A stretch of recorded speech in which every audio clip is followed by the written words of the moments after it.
सुर्ख रंग के एक बहुत बड़े गार में एक सुनहरे रंग की नागिन निहायत तेजी से रेंगती हुई जा रही थी। इसके सर पर एक निहायत खूबसूरत सफेद रंग का सांप इस अंदाज में बैठा था जैसे वो इसके सर का ताज हो। नागिन इस सुर्ख गार से होती हुई एक बहुत बड़े हिस्से में आ गई जहां हर तरफ सुर्ख रंग का गुबार सा फैला हुआ था। इस गुबार में सामने एक दीवार के पास एक बहुत बड़े सांप का बुत दिखाई दे रहा था जो कुंडली मारने वाले अंदाज में फन उठाए खड़ा था। इस सांप के बुत की आंखें बेहद बड़ी और अनगारों जैसी सुर्ख थीं। इसका मुंह खिला हुआ था और इसमें से बार बार आग के शोले से निकल रहे थे। इस नाग के बुत के सामने बहुत से सांप निहायत मुंहदबाना अंदाज में सर झुकाए झूम रहे थे। सुनहरी नागिन की तेज फुनकारों की आवाज सुनकर वहां पर मौजूद दूसरे नाग चौंक कर मुड़े और फिर नागिन को देखकर तेजी से वहां से हटकर एक तरफ होते चले गए। नागिन रेंगती हुई आगे बढ़ी और दूसरे ही लम्हे इसके गिरद धुआं सा फैल गया। धुआं हटा तो नागिन की बजाय वहां एक निहायत हसीन औरत खड़ी थी जिसकी आंखें गोल और चमकदार थीं। सर पर सफेद नाग उसी तरह ताज बना बैठा था। नागिन औरत आगे बढ़ी, फिर वो इस नाग के बुत के सामने निहायत मुंहदबाना अंदाज में झुक गई। उसी वक्त नाग के बुत के सर पर मौजूद एक सुर्ख रंग का बड़ा सा नाग लहराता हुआ नजर आया। इस नाग की नजरें नागिन मलका पर जमी हुई थीं। आओ नागिन मलका, हमें मालूम हुआ है कि तुमने नाग देवता के इल्म के मुताबिक सब्ज आंखों वाली लड़की तलाश कर ली है। सुर्ख रंग के नाग ने फुनकारते हुए लहजे में पूछा। हाँ नाग देवता के अजीम पुजारी, मैंने सब्ज आंखों वाली लड़की न सिर्फ तलाश कर ली है बल्कि मैं उसे अपने साथ ले भी आई हूँ और मैंने इसे लाकर नाग गार में कैद कर दिया है। अब मैं नाग देवता की 10 रोज़ा इबादत करने के लिए आई हूँ। इस इबादत के बाद नाग देवता मुझे सांपों की अजीम कुव्वतें इनायत कर देंगे और मैं, जो सिर्फ यहीं आकर औरत का रूप धार सकती हूँ, बाहर रहकर भी अपनी मर्जी का रूप धार सकूंगी। इस अजीम ताकत के साथ मेरी उम्र भी हजारों बरस बढ़ जाएगी। नागिन मलका ने सर झुकाकर निहायत मुंहदबाना अंदाज में जवाब देते हुए कहा। तुम ठीक कह रही हो नागिन राकाली, लेकिन मुझे डर है इन 10 दिनों में लड़की तुम्हारी कैद से निकल ना जाए, क्योंकि वो लड़की शापाल की बेटी है। नागिन राकाली ने हंसते हुए कहा, मैंने इसका इंतजाम कर लिया है। शापाल कभी नहीं जान सकेगा कि उसकी बेटी कहाँ है। शापाल अपने तख्त पर परेशान बैठा था। उसे कुछ समझ नहीं आ रही थी उसकी बेटी नाज़नीन कहाँ गई। शापाल ने अपने इल्म से जानने की कोशिश की। उसके इल्म के मुताबिक उसकी बेटी अपने बिस्तर पर सो रही थी, लेकिन हकीकत में नाज़नीन बिस्तर पर मौजूद ना थी। उसका बिस्तर खाली था। वो अपनी बेटी से बहुत मोहब्बत करता था। 2 दिन से उसे अपनी बेटी नजर नहीं आ रही थी। महल में किसी मुलाजिम ने उसे नहीं देखा था। शापाल जान गया कोई उसकी बेटी को उठा कर ले गया और वो कोई बहुत ताकतवर और शापाल से ज्यादा इल्म रखने वाला है। इसीलिए वो अभी तक उसका कोई सुराग नहीं लगा पा रहा था। इतने में एक सब्ज रंग के जिन ने उमरू इयार के आने की इत्तिला दी। शापाल उमरू इयार से मिलना नहीं चाहता था। उमरू इयार ने काले हीरे के लिए शापाल को जिच कर रखा था। शापाल किसी सूरत काला हीरा उमरू इयार को नहीं देना चाहता था। उमरू इयार ने आते ही शापाल से काले हीरे का तस्करा करना शुरू कर दिया। जब शापाल कुछ न बोला तो उमरू इयार को अंदाजा हुआ शापाल परेशान है। उमरू इयार ने पूछा, क्या बात है? आज अजीम जादूगर को गुस्सा नहीं आ रहा? शापाल कहने लगा, मेरी बेटी 2 दिन से गायब है। उसका कुछ पता नहीं कहाँ गई। मैंने अपने इल्म से जानने की भी कोशिश की, लेकिन कुछ मालूम ना हो सका। उमरू इयार संजीदगी से शापाल के करीब बैठ गया और कहने लगा, ये कैसे हो सकता है? क्या पता वो खुद कहीं चली गई हो। शापाल अफसुर्दा बैठा रहा। उमरू इयार ने झपट कर काला हीरा लाठी से उतारा और पूरी ताकत से दीवार पर दे मारा। शापाल उमरू इयार की इस हरकत से हैरान हो गया। अभी वो कुछ कहने ही वाला था कि दीवार पर एक मंजर नमूदार हुआ। एक सुर्ख गार में नाज़नीन बेहोश पड़ी थी और इससे कुछ फासले पर नाग देवता की मूर्ति थी, जिसके पास एक सुनहरी नागिन खड़ी थी। उमरू इयार ने शापाल की तरफ देखते हुए कहा, इसलिए मैं तुमसे काला हीरा लेना चाहता हूँ, क्योंकि तुम्हें इसकी असल ताकत का इल्म ही नहीं, और तुम्हारी बेटी उस वक्त सुनहरी नागिन की कैद में है, जिसे वो जल्द ही नाग देवता के लिए कुर्बान कर देगी, जिससे वो कोई भी रूप धारने की ताकत हासिल कर लेगी। शापाल जादूगर परेशान हो गया, कहने लगा, अगर तुम मेरी बेटी को नागिन के कब्जे से छुड़ा लाओ तो मैं तुम्हें काला हीरा देने को तैयार हूँ।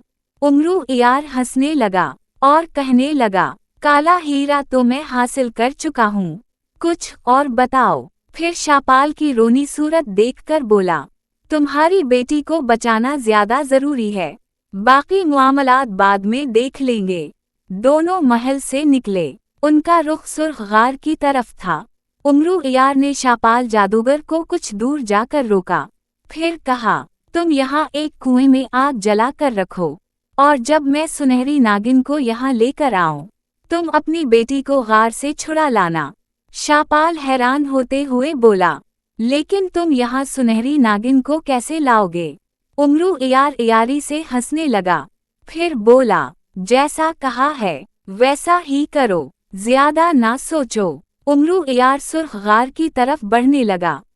गार के करीब पहुंचकर उमरू इयार ने अपने ऊपर तलसमी चादर ओढ़ ली और एक अतर हुआ में बखेर दिया। अतर की खुशबू से गार के रखवाले नाग मदहोश होकर बाहर निकल आए और वही बेदम होकर गिर गए। उमरू इयार गार के अंदर दाखिल हो गया। नागिन इबादत में मसरूफ थी। उसे अजीब सा महसूस हुआ। वो चारों तरफ देखने लगी, लेकिन उसे कुछ नजर न आया। उमरू इयार चाहता तो नाज़नीन को अपने साथ लेकर जा सकता था, लेकिन उसे नागिन से कुछ पुराने हिसाब बराबर करने थे।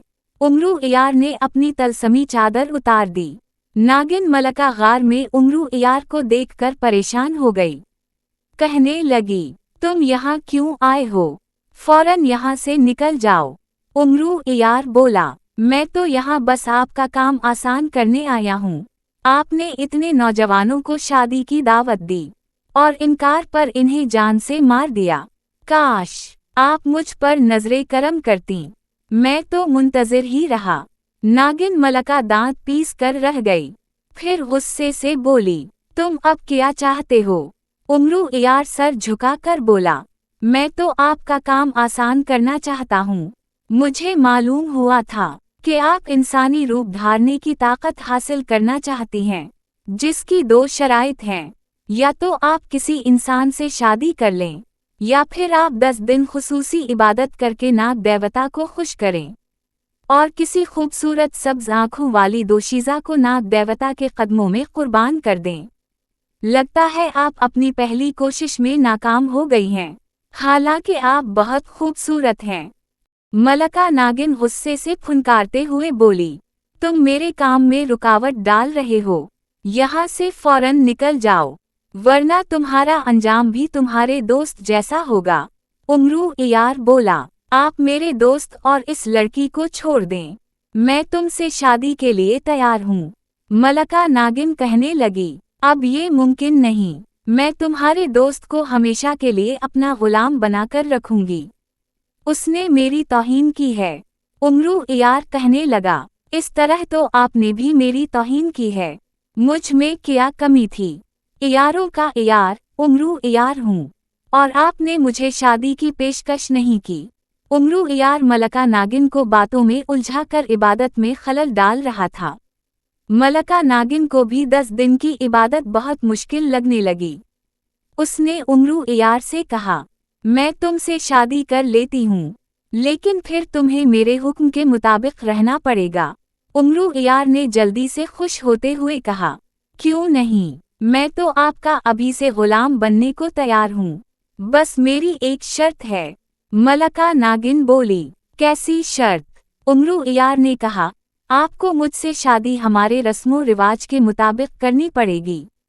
मलका नागिन सोचने लगी, फिर बोली, मंजूर है। उमरू इयार मलका नागिन को लेकर गार से बाहर आ गया। इमरू इयार का रुख आग के कुएं की तरफ था। पहाड़ी के दामन में उमरू इयार को एक कुआं दिखाई दिया, जिसमें आग के शोले से निकलते हुए दिखाई दे रहे थे। इस आग के कुएं को देखकर नागिन मलका के चेहरे पर एक लम्हे के लिए परेशानी फैल गई। ये आग का कुआं कहाँ से आ गया और तुम मुझे इसके पास क्यों ले जा रहे हो? नागिन मलका ने उमरू इयार से पूछा। ये आग का कुआं नहीं, हमारी शादी का गवाह है, जिसे मैंने अपने खास तलीसम से बनाया है। शादी से पहले हमें इस कुएं के गिरद 3 चक्कर लगाने होंगे और खुद को पाक करना होगा। फिर मैं तुम्हें यहाँ से लेकर अपनी रियासत में चला जाऊंगा, जहाँ पहुँचकर हम शादी की दूसरी रस्मी पूरी करेंगे। घबराओ नहीं, मैं तुम्हारे साथ हूँ, उमरू इयार ने मोहब्बत से कहा। नागिन मलका ने इस बात में सर हिला दिया, लेकिन इसके चेहरे पर बदस्तूर परेशानी के आसार दिखाई दे रहे थे। उमरू इयार उसे तसल्लियां देता हुआ कुएं के करीब ले आया और कहा, आओ, मेरा हाथ पकड़ लो, हम आग के गिरद 3 चक्कर लगा लें। उमरू इयार ने उसकी तरफ अपना हाथ बढ़ाते हुए कहा। जैसे ही नागिन का हाथ उमरू के हाथ में आया, दूसरे ही लम्हे उसने नागिन मलका को पकड़कर आग के कुएं में छलांग लगा दी। नागिन मलका की इंतहाई खौफनाक चीख से सारा माहौल गूंज उठा। कुएं से इसकी खौफनाक चीखों का सिलसिला काफी देर तक जारी रहा। फिर आहिस्ता आहिस्ता उसकी चीखें दम तोड़ती चली गईं। उमरू इयार ने आंखें खोलें तो उसके करीब एक काला सांप था। कुआं गायब था। उमरू इयार ने सांप से मुखातिब होते हुए कहा, तुम्हारा जुल्म अब खत्म हुआ। तुमने कई नौजवानों को मौत के घाट उतारा और कई को गुलाम बनाया। तुम्हारी सारी ताकतें खत्म हो गई हैं और तुम्हारा हुस्न जलकर राख हो चुका है। अब इस राख से मैं अपने दोस्त को उसके असली रूप में लाऊंगा। उमरू इयार ये कहकर वहां से गार की तरफ चल पड़ा। दरअसल वो नागिन मलका की कैद से अपने दोस्त अमन को छुड़ाने आया था, जिसे नागिन मलका ने उसकी बात न मानने की पादाश में सफ़ेद सांप बना दिया था और अपने सर के ताज में कैद कर लिया था। रास्ते में उसे खबर हुई कि मलका नागिन ने जादूगर शापाल की बेटी को अगवा कर लिया है, ताकि इसे नाग देवता के सामने कुर्बान कर सके।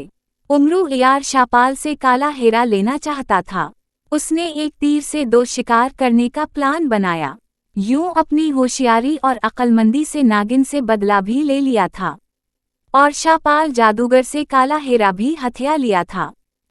उमरू इयार सुर्ख गार में पहुंचा। शापाल और उसकी बेटी वहां खड़े थे। दोनों ने उमरू इयार का शुक्रिया अदा किया। उमरू इयार ने शापाल से सोना और हीरे जवाहरात हासिल करने का सोचा। उसने शापाल से कहा, मैंने आपकी बेटी की जान बचाई है और आप बदले में सिर्फ शुक्रिया अदा कर रहे हैं।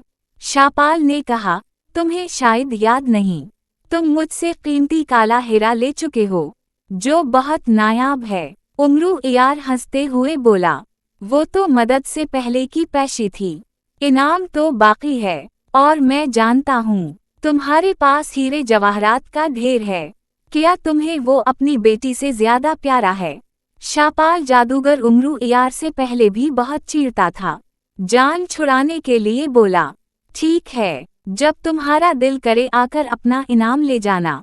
शापाल जल्दी से अपनी बेटी को लेकर गार से निकल गया। शापाल के जाने के बाद उमरू इयार सफ़ेद सांप के पास आया। उसने कुएं से जुमा की हुई राख सांप पर डाली। सांप एक खूबसूरत नौजवान के रूप में बदल गया और उमरू इयार को देखकर उसके गले से लग गया। उमरू इयार भी अपने दोस्त को देखकर बहुत खुश हुआ। दोनों बातें करते अपने मुल्क की तरफ रवाना हो गए। दूसरी तरफ शापाल जादूगर रोज दुआ करता कि अब उमरू इयार से उसका सामना ना हो, लेकिन एक दिन वो दुआ करना भूल गया।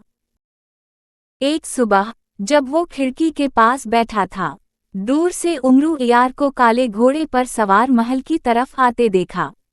वो यकीनन हीरे जवाहरात लेने आया था। शापाल जादूगर खून के घूंट पीकर रह गया।